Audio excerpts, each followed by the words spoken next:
Everybody headed to the top. We're gonna stomp all night in the neighborhood, 'cause it feels alright. We're gonna stomp all night.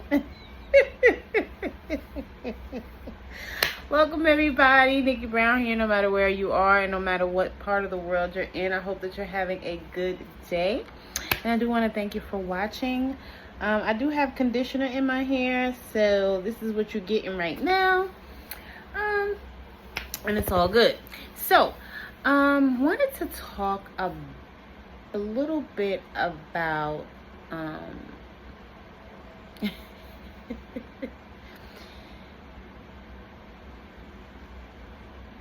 a lot of times people don't have good intentions for us, right?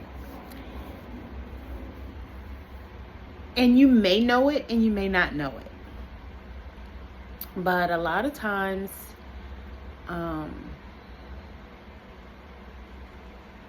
if you haven't heard from somebody in a long time, they have an agenda. They're up to something. And so you can answer their questions and, give them the feedback, or you could not. It's really up to you, but you should probably keep in mind that they're probably going to go back and share the information that you shared with them with someone else.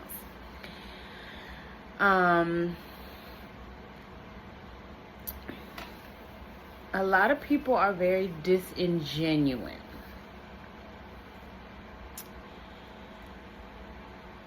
I kind of watch a lot of videos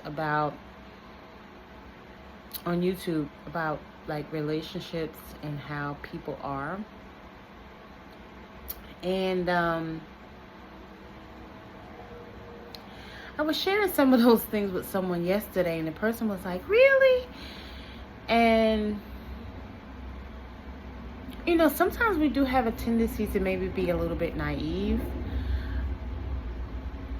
But at this point in my life, I've been through so many things that I pretty much can see through most things that people try to do. And of course, a lot of times they're surprised when you can see through their foolishness. And then you just kind of move on and move away. Or you still deal with it and maybe you play your own games, because people do that too. But I'm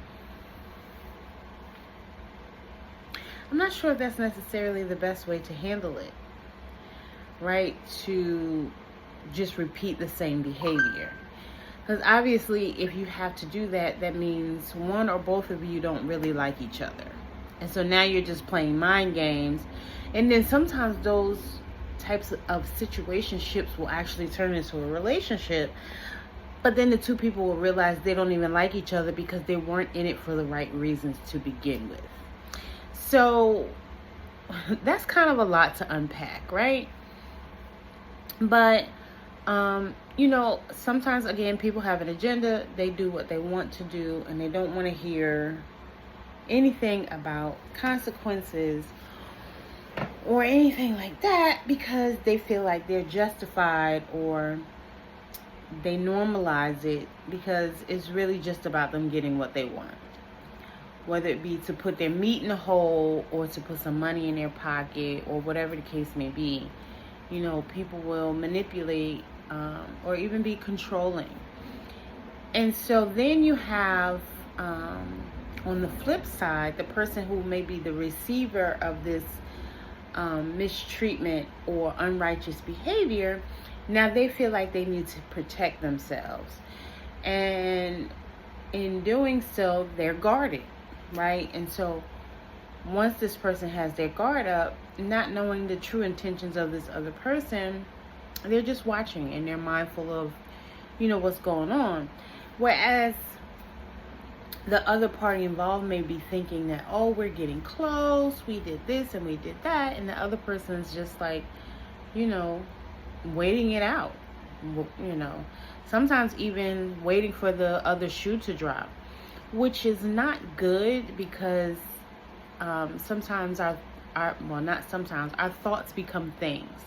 So the thing that you're thinking about can actually become reality. And so we need to be mindful of that. But again, some people don't believe in it, so they're not mindful of it, so they just continue to repeat the same behaviors over and over again. And yeah, we live in a very selfish and corrupt world, and even if people's intentions aren't to be so, it just kind of naturally happens because we've been conditioned to be that way. And so you may have the best of intentions, but because this other person, their mind can't even wrap their mind around it. They can't comprehend that somebody's actually being kind for real at all, a lot of times. So, a lot of times they end up repeating the same cycle. And it's really sad because we never know what somebody's going through. Even like our parents or grandparents or other relatives, depending on your age, there's a certain generation, like the baby boomer generation and beyond, they were the generation of keeping secrets. And so they didn't share a lot of stuff. So if something happened to them as a child, they just kind of operated from a place of, like, they operated from their fear or insecurity or defense mechanisms, and they used that to raise you, but they never told you why. So you have these weird behaviors going on, and who knows why, right? And of course, we all know it's for a reason, and then sometimes we don't realize that maybe that wasn't the best way to handle the situation until we become adults. But, it's not for us to judge, because this is a man, this is a woman, they have whatever experiences.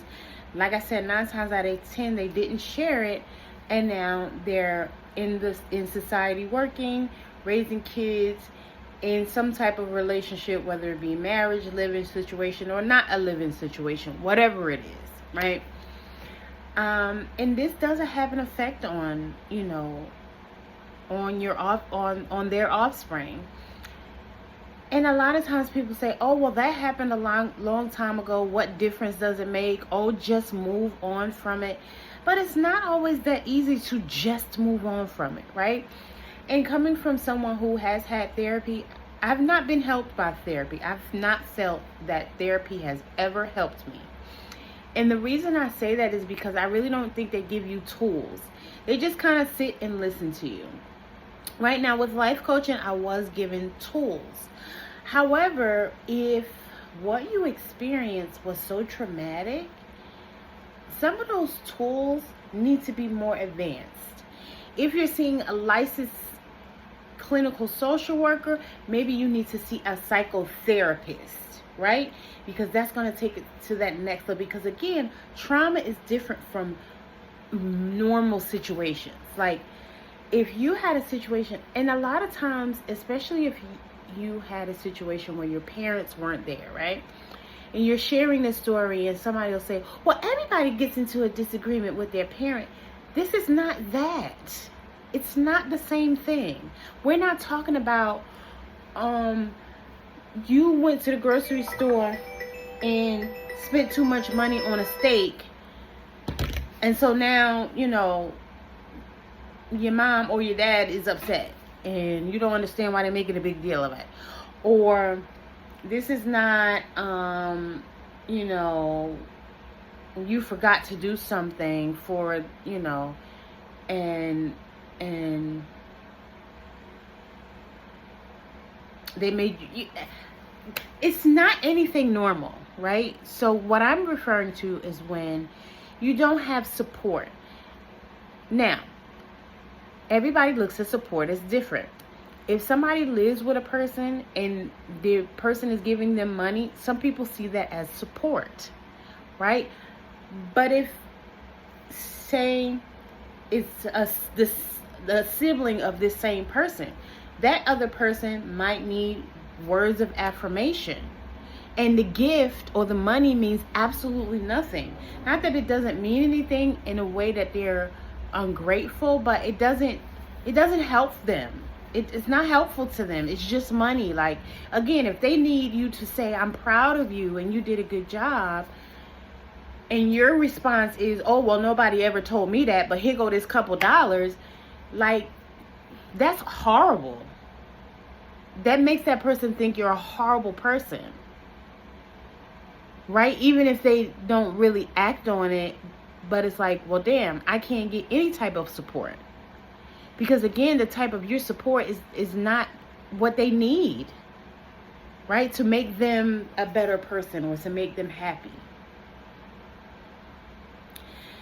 And, you know, there's a lot of people who work all the time, like parents who work all of the time, and all they do is buy their kids stuff or give them money. And the kids need love. You know,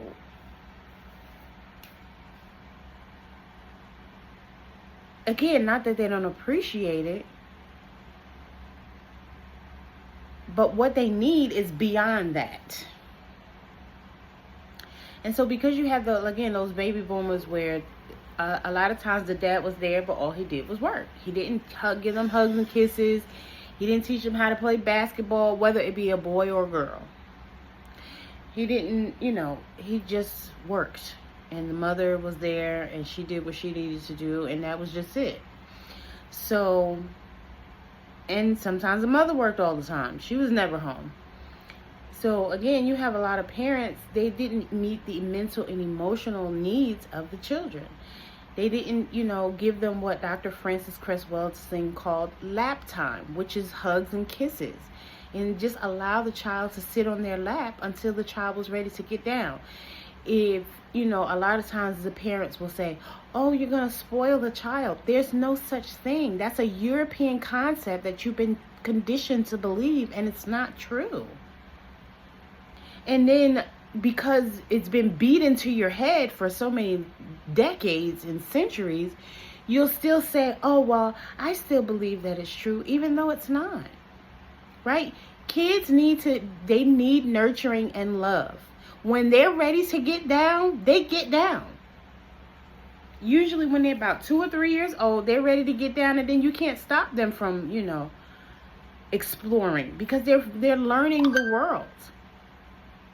And so again, holding a child does not spoil them. It actually keeps them balanced.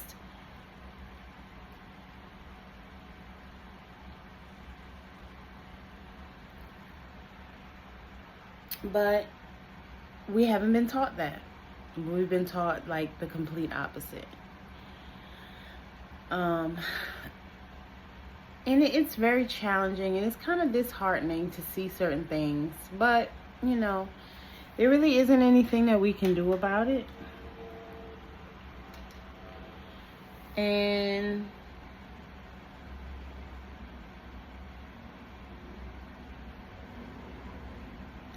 I guess there is something that we can do about it. Like I always say, all it takes is a choice. All it takes is for you to make a choice to do something different. But people don't want to do things different.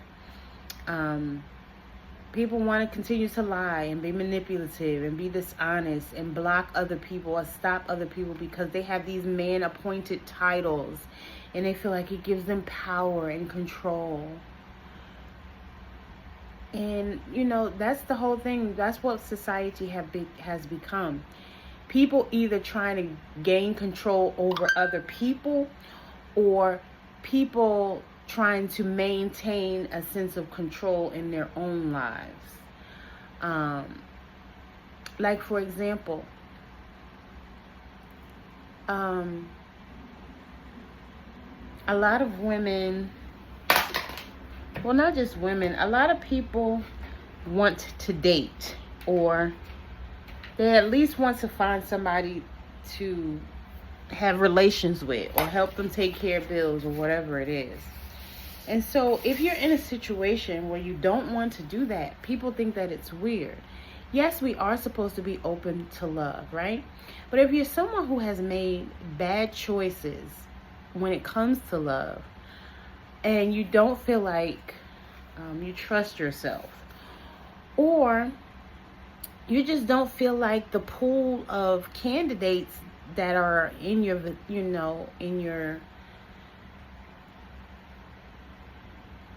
your universe, I'm going to say, are good options for you. There's no connection, there's no compatibility.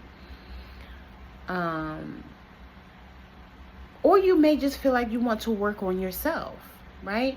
Again, people don't understand that, because no, we're not meant to be in this world alone. But if there are no good choices, some people are willing to settle and some people are not. And again, some people just want to focus on themselves and not date at all. And I don't think that there's anything wrong with that. But again, some people just can't understand that. And it doesn't mean you're, like, you can look, like, you might say, oh, that person is handsome, or that person is pretty, or whatever the case may be. But it still doesn't mean that because you find someone attractive does not mean you want to date them. Like, for me, one doesn't have anything to do with the other.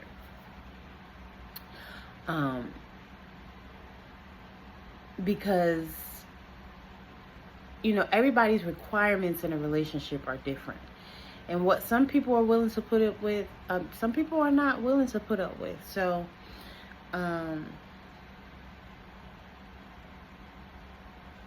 such is life.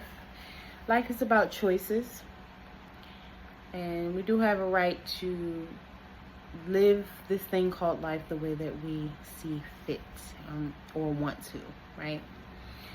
So I kind of feel like I went a little in different directions with this topic, although they're all relatable, but I don't know.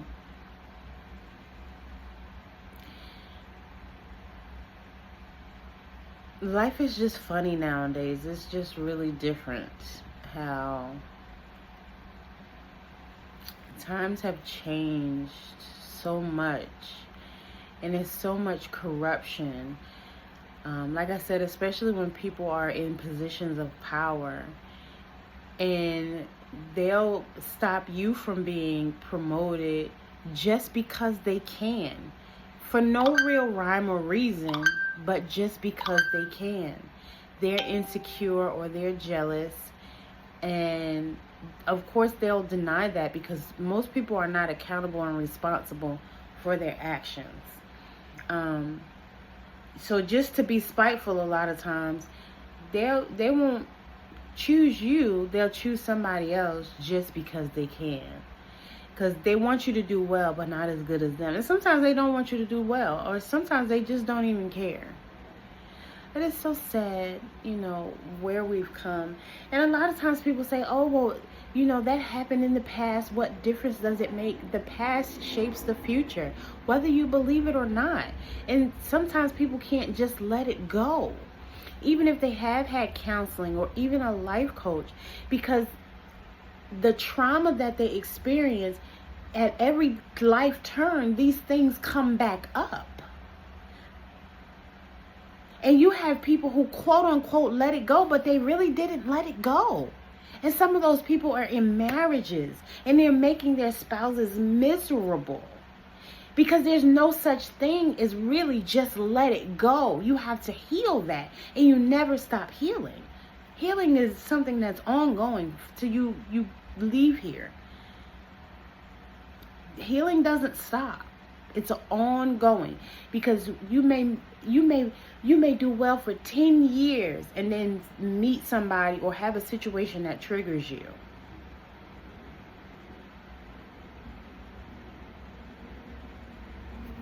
Right? And there's lots of women nowadays who don't want to date because they feel like the pool of candidates is just not worth their time. Tracy Ellis Ross said a number of things, and men criticized her for it. But why? Why would you criticize her instead of saying, you know what, maybe I do need to go within and change and heal and grow and be a better person? But no, a lot of times men just want to stick their meat in the hole, and so they want to lie and manipulate, and they don't care about how the woman feels, what she thinks, or any of that. So, I don't know.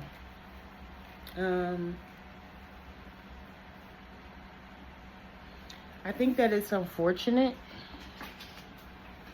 that people can't be themselves. They're afraid to be themselves.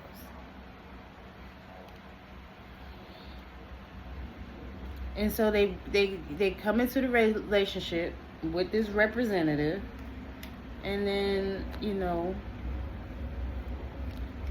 once they can't keep up with this facade anymore,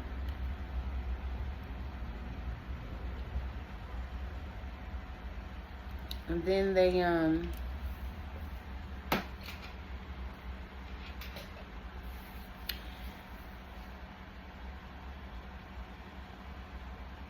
want to project it onto the other person as if the other person did something wrong. Well, really, no.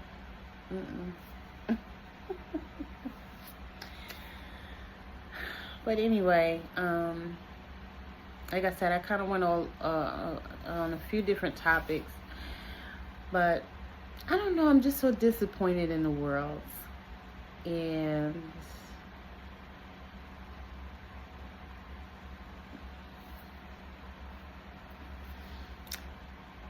I feel like we take things so personal a lot of times, and a lot of times it's not about us. And again, you can't tell people that because they think most people internalize things.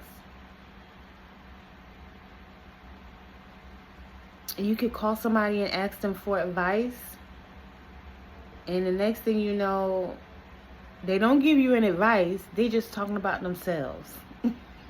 Not even talking about themselves like, oh, I had a similar situation, just talking about themselves.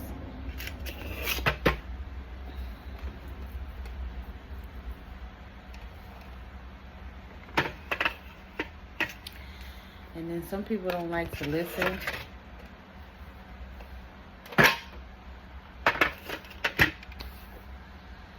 So there's a lot going on.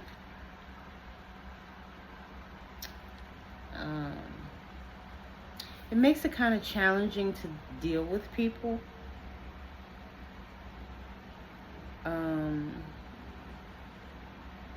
Especially those people who they will talk for 2 hours straight and you have not said one word, and they will go from one story to the next story to the next story.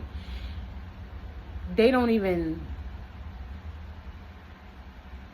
it's like as long as they can sit there and talk, they don't care whether or not you have an opinion or anything. They just keep talking. I think that's so inconsiderate. It shows a lack of self-awareness, and it shows a lack of empathy for other people, because you're not taking the other person on the phone into consideration at all. This is not a conversation. This is just you having diarrhea of the mouth and just saying whatever you want to say, and the other person is just, you know, doomed to sit there and listen to you, as if they really want to sit there and listen to you. But a lot of times they're just trying not to be rude. And so then when you take a breath, it's like, okay, well, let me get off this phone. And then your selfish ass will still try to keep the person on the phone sometimes and talk about something else and try to force them to sit there and just listen to you. That's so inconsiderate and selfish.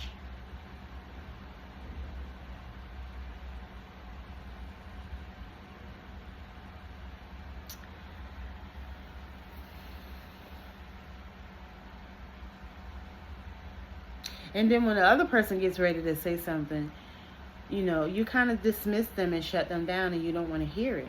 So who in the world do you think wants to sit and listen to you talk for hours, and then when they get ready to say something, you don't want to hear it? You interrupt them and you start talking about what you want to talk about. And again, a lot of people aren't aware that they're doing this. And then there's the people like, oh, well, why would you even say anything? Oh, you're going to make people feel bad. But it's okay for you to make the other person that is the I don't even want to say victim, but you want to torture other people, but then nobody's supposed to say anything to you? That's not fair. That's very selfish, actually.